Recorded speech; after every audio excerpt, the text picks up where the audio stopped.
Salam sejahtera bagi saudara sekalian dimanapun berada. Firman Tuhan untuk kita diambil dari kitab Yesaya 30 ayat 23 sampai 24. Demikian bunyinya.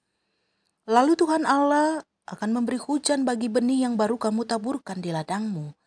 Dan dari hasil tanah itu kamu akan makan roti yang lezat dan berlimpah-limpah. Pada waktu itu ternakmu akan makan rumput di padang rumput yang luas.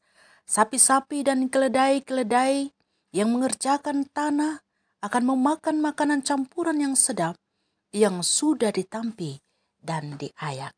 Sampai di sini firman Tuhan. Saudaraku yang terkasih di dalam Yesus Kristus, taburlah, Tuhan akan menumbuhkannya.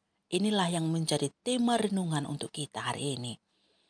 Syarat pertama untuk bisa menuai adalah menabur atau bekerja. Tetapi terkadang benih yang ditabur tidak bertumbuh dan akhirnya tidak menghasilkan buah. Terkadang situasi dan kondisi tidak mendukung pertumbuhan benih yang ditabur. Seperti tanah gersang dan musim kemarau yang berkepanjangan bisa sangat berpotensi menggagalkan pertumbuhan yang ditaburkan. Sehingga tidak ada hasilnya. Itu untuk petani. Untuk pengusaha atau pebisnis, usaha yang dikelola bisa tidak bertumbuh karena kurangnya modal, partner atau relasi usaha, ditambah ketatnya persaingan di dunia bisnis. Akhirnya tidak beroleh keuntungan atau bahkan rugi. Terlebih-lebih di masa-masa COVID-19 ini, ada kekhawatiran bahwa usaha yang digagas akan terhambat pertumbuhannya. Tapi hari ini firman Tuhan berkata, taburkanlah, Tuhan yang menumbuhkannya. Tuhanlah yang akan menyediakan yang kita perlukan. Hujan akan diturunkannya ketika kita menabur, sehingga bertumbuh dan akhirnya menuai hasil. Bukan hanya hujan, tapi pekerja pun akan disediakannya bila kita memerlukannya. Para pebisnis dan pengusaha yang baru saja memulai usaha baru, mulailah, jangan khawatir, Tuhan akan mendatangkan pelanggan bagimu.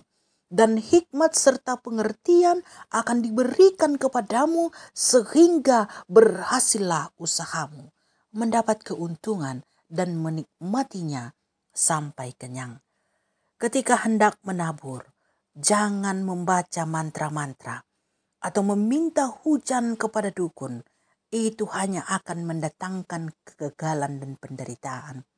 Seorang yang memulai usaha baru atau usaha yang sudah ada, jangan meminta penglaris kepada petenung atau memakai jampi-jampi, sebab itu akan menghambat pertumbuhan usaha saudara dan mengiring kepada kegagalan dan penderitaan.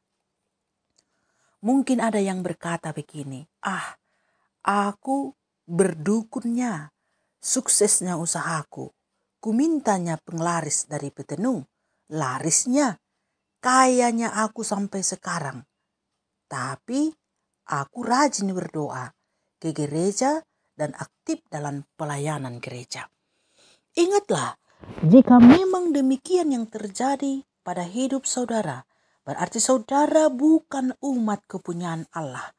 Sebab umat kepunyaan Allah tidak pernah dibiarkannya berhasil jika melakukan cara-cara seperti itu. Lihatlah umat Israel. Kalau mereka berpaling kepada berhala, pasti mereka akan gagal, dihukum dan menderita. Kenapa pula saudara bisa berhasil dengan cara yang begitu? Dan ingatlah bahwa orang yang tidak mengenal Allah bisa juga berhasil. Persoalannya, milik siapakah saudara? Bukankah menjadi milik Allah adalah hal yang paling berharga bagi kita?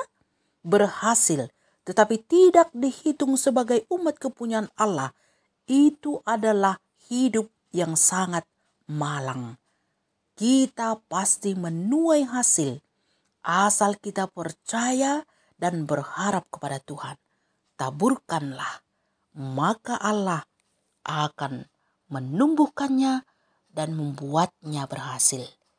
Amin.